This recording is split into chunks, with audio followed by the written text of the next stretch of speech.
Terrorism is a very strange word. I hate terrorism because I hate innocent people being killed. And that's what the term terrorism seems to mean.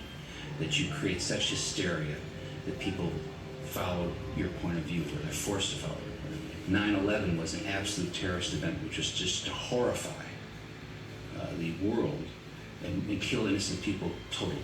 I said to myself, we got to do something about our movie, because our movie, Collateral Damage, deals with exactly that subject, which is terrorists from other countries coming in and creating tremendous damage.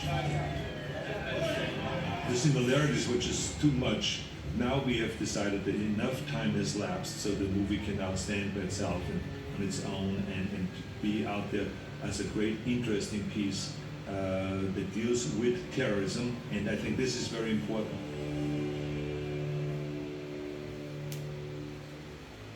Collateral Damage was ready to be released, I think, October 5th. And on September 11th, of course, the world events changed everything. And everybody pulled back and said, let's just see what's going to happen here.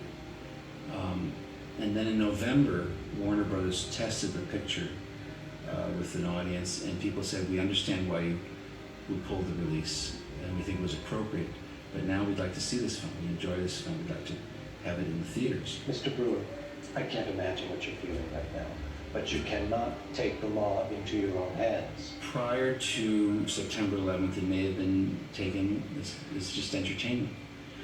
It was important to me still because it focused on Colombia, which I'm interested in talking about. But I think the whole role of the movie is a little bit more significant now, or quite a bit more significant now. Collateral damage is a term that was basically a military term. That was the residual violence that was maybe unintended during an act of war.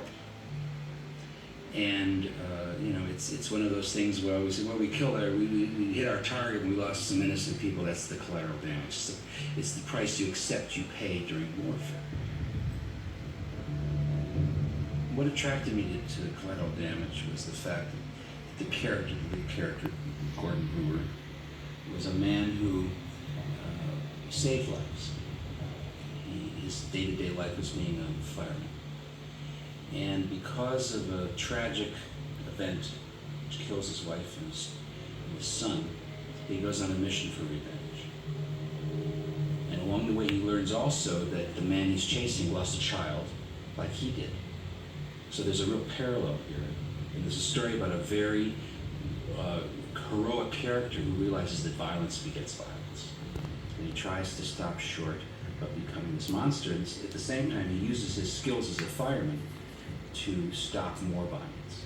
So for Arnold Schwarzenegger to play this role, I thought it was fantastic. Because who better than Arnold to go on a revenge mission where you will sort of expect, oh my gosh, he's going to rip people apart. But then having all the strength and all the power of the roles he's played in the past to say, oh, I'm a human being now. I'm a fireman. I care about life. I thought it was a great combination of history and what his future could be. Collateral Damage was written in such an exciting way and gave us a little insight of how it happens. Why do terrorists attack our country? What are the things that our country does to make those people do those things? And what misconceptions there are about all this, the way they perceive this country and all that. And this, I think all of those things come out in this movie. There are all kinds of heroes.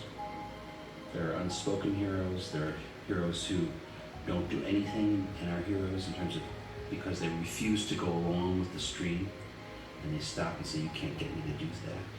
There are heroes who go out of their way where others wouldn't. But a hero is basically someone who cares about human beings, who tries to ultimately be part of the innocent, the unspoken for, who represents the downtrodden, who represents the voiceless, the people who don't have a say in their lives and their world, and tries to give them a dignity and humanity that they otherwise wouldn't have. Heroic movies are always going to be popular if they're well made. And I think that now is a time where a heroic movie like Collateral Damage is going to be even much more popular, because people are looking forward to a positive kind of an upbeat kind of an ending. because people are frustrated right now. I think firemen have been doing the same thing before and after September 11th. The fact that people heroically went into a large situation, a large building, and died, focused the role of the firemen in the world today. I still think heroes are ones who save lives, not take lives. So my definition of heroes and what the world is perception of heroes, I don't know that it's changed since September 11th. I think there's just more tragedy, so there's more need for heroes. Arnold understood what this part was about. He's heroic, he's action-filled, he's smart, but he's also very vulnerable. And all of a sudden, he realizes he may be creating more violence. And he runs forward and says, I can't be a part of this. So it's a sense of conscience.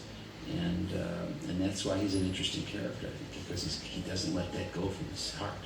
What is very difficult is to play out the scenes in a proper way and to interpret them the proper way, the way it's written in a script, to get the vulnerability across, to get also the toughness across, but with the combination that you're still vulnerable.